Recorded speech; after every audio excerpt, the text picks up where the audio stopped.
Muy buenos días, amable audiencia. Estamos en un nuevo episodio de nuestro podcast Defensor de los Derechos Humanos. Hoy hablaremos sobre un tema que pone en cuestión la libertad de expresión en Colombia. Se trata del caso del mural llamado ¿Quién dio la orden? En esta emisión tendremos 3 invitadas especiales que nos hablarán más a profundidad sobre este caso.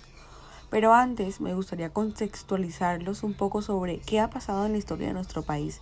Si bien la libertad de expresión se conoce como el derecho que todo ser humano debe disponer para expresar libremente sus ideas u opiniones y contar, además, la capacidad de compartirlas o comunicarlas y que el resto de la sociedad las respete. Mi nombre es Yailin Blanquicet, bienvenidos una vez más a nuestro podcast de la semana. En Colombia, la libertad de expresión es uno de los derechos fundamentales más importantes que poseen los individuos, tal como lo indica el artículo 20 de la Constitución Política de Colombia de 1991, el cual deja claro que se garantiza a toda persona la libertad de expresar y difundir su pensamiento y opiniones, la de informar y recibir información veraz e imparcial, y la de fundar medios de comunicación masiva. Estos son libres y tienen responsabilidad social.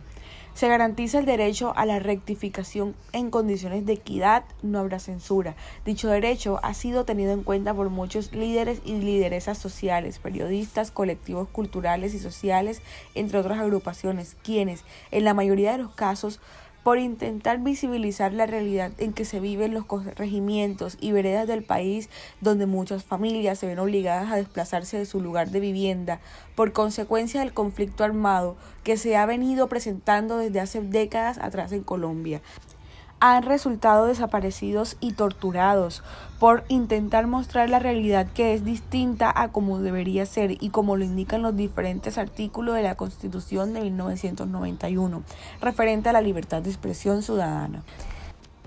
Desde el año 1988, cuando empezaron a aparecer los primeros casos donde se involucraban a los miembros del ejército colombiano en asesinatos de civiles entregados como bajas de combate, en el marco del conflicto armado de Colombia, se ha intentado buscar justicia por las víctimas de dicha problemática. Las manifestaciones tomaron cuerpo cuando la cifra de personas inocentes aumentaba en beneficio del ejército, víctimas que con el tiempo recibieron el nombre de falsos positivos, ya que el objetivo de estos asesinatos era fingir resultados positivos de operaciones contra organizaciones delictivas y recibir recompensas en materia de días de descanso, dinero, condecoraciones, entre otros reconocimientos. El auge de este fenómeno fue entre los años 2006 y 2009, debido a que los incentivos para los integrantes del ejército que demostraran efectividad eran mayormente reconocidos, pues en este momento el gobierno de Álvaro Uribe Vélez exigía militares exitosos, con el fin de demostrar resultados satisfactorios en el marco de la política de seguridad democrática de su gobierno. Toda esta información la recolecté y se las he leído a manera de introducción. Nuestra primera invitada, Valeria García, nos contará sobre el caso ¿Quién dio la orden? Bienvenida, Valeria. Buenos días, Yailin. Buenos días, amable audiencia. Gracias por esta invitación. Y sí, aterrizando un poco más la idea de censura en un país de libre expresión, traemos un ejemplo que ha sido polémica desde los primeros meses del año 2019. Como lo habíamos dicho antes, de este caso radica una historia de muchos años atrás y ahora que se está intentando hacer justicia, vuelve a conocerse información que poco a poco se fue haciendo irrelevante para el país y para las víctimas del conflicto armado. Este caso en específico sobre la libertad de expresión y también censura fue cuando la JEP, Justicia Especial para la Paz, que son los encargados de juzgar los crímenes cometidos en el periodo del conflicto armado en Colombia, dio a conocer las investigaciones preliminares con respecto a las ejecuciones extrajudiciales de las víctimas conocidas como falsos positivos. Los resultados fueron que entre 2002 y 2008 hubieron más de 6.400 personas asesinadas ilegítimamente.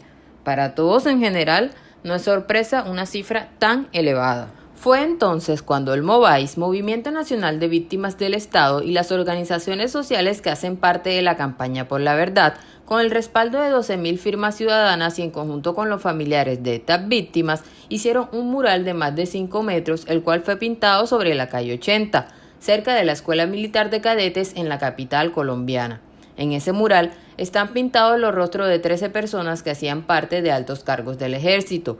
Los personajes principales que encabezan la figura son los excomandantes del ejército, Nicasio Martínez Espinel, a quien se le atribuyen 75 asesinatos, Mario Montoya Uribe con 2.429 aparentes ejecuciones, Óscar Enrique González Peña, supuesto responsable de 1.653, que durante esos años se dice que son los responsables de dichas ejecuciones.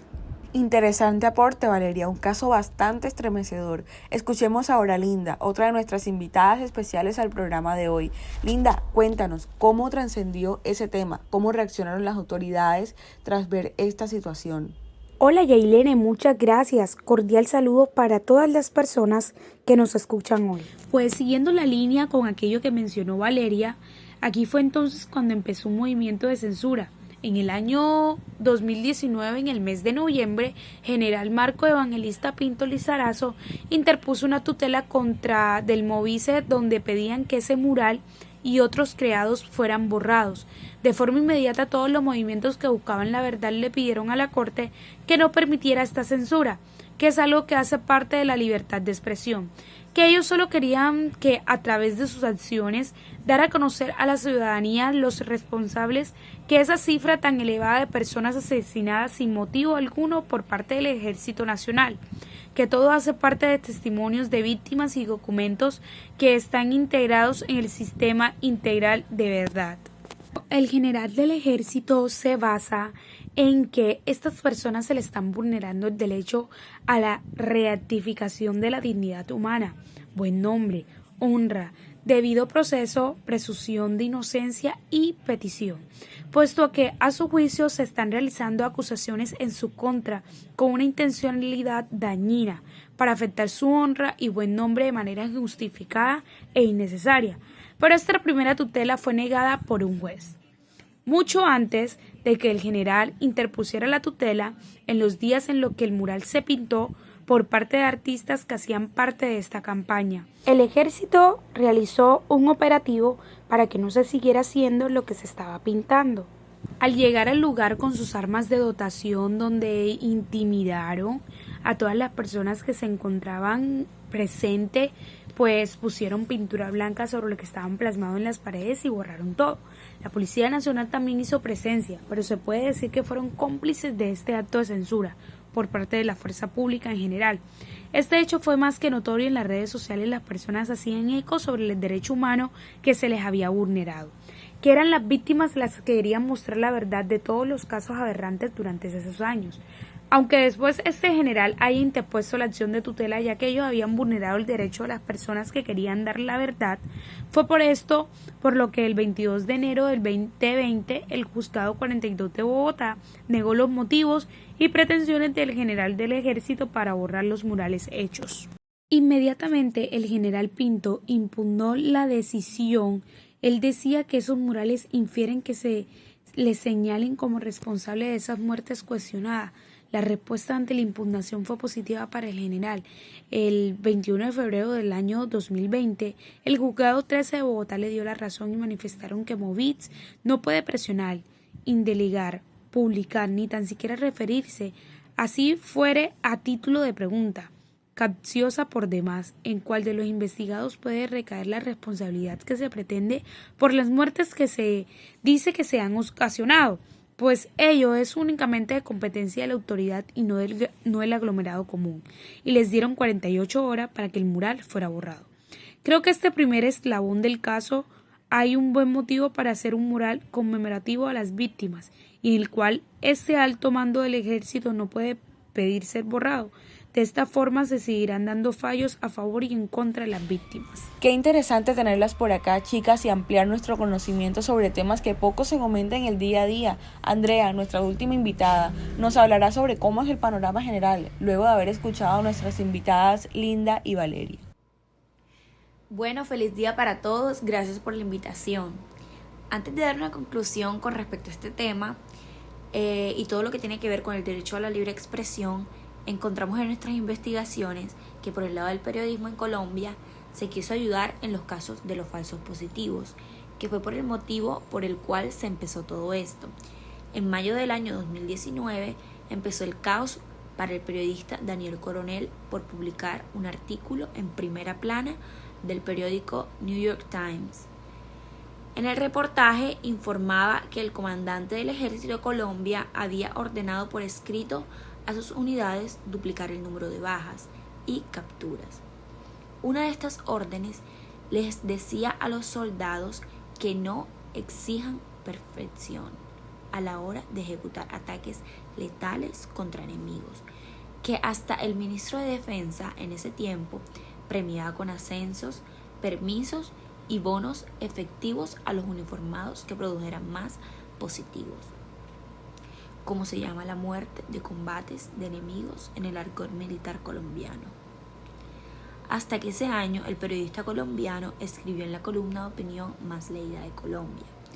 Las denuncias habían hecho que Coronel lograra que altos funcionarios salieran de sus cargos, que algunos fueran a la cárcel y se desplomaran millonarios emporios involucrados en acciones ilegales. El trabajo nunca fue fácil. A continuación, les estaré narrando las palabras textuales que manifestó Daniel Coronel en una noticia para el New York Times. El trabajo nunca fue fácil. Por mi labor periodística, mi familia y yo padecíamos amenazas de muerte, persecuciones y campañas de desprestigio. Por más de 14 años nos acostumbramos a vivir en esa extraña normalidad, hasta que fui despedido por pedir una explicación sobre la decisión editorial de la revista Semana para la que escribía. En conclusión, los casos de los falsos positivos continúan casi que en impunidad total, como dio a conocer el director legal Bradley Hughes de la ONG Media Defense, ubicada en Londres, en el escrito con sus opiniones que fue entregado a la Corte Constitucional, en la que nos cuenta que la tasa actual de impunidad se estima en un 98,5% y que ningún alto mando ha sido condenado. Por eso, esta lucha está sin terminar, ya que estamos viviendo en un país donde la muerte de cientos de personas está en el olvido del Estado. Por eso me parece necesario hablar de la importancia de la movilización ciudadana, de cómo para muchos colombianos las muertes y matanzas diarias se han vuelto un pan de cada día. Pero somos esos, los pocos que nunca olvidamos, los que estamos empezando a plantar la semilla del cambio y evolución, los que no podemos parar de gritar por los que ya no están, como comentaron desde la Asociación de Madres de Falsos Positivos de Colombia, sus siglas MAFAPO. La verdad duele y lo haremos tantas veces sea necesario, aludiendo a que no importa cuántas veces se ha borrado el mural, lo seguirán haciendo hasta que haya un cambio. Este caso así también nos ha demostrado la importancia hoy en día del buen uso de las redes sociales, donde por medio de un hashtag y una imagen se puede volver a poner en primera plana en todo el país y el mundo las matanzas ocurridas unos años atrás, donde el olvido ya no es la opción. Wow, impresionante, Andrea. Esa frase definitivamente me pareció muy acertada. El olvido jamás debería ser una opción. Queridos oyentes, esto ha sido todo por hoy. Gracias por escucharnos una vez más en nuestro canal Podcast Defensor de los Derechos Humanos.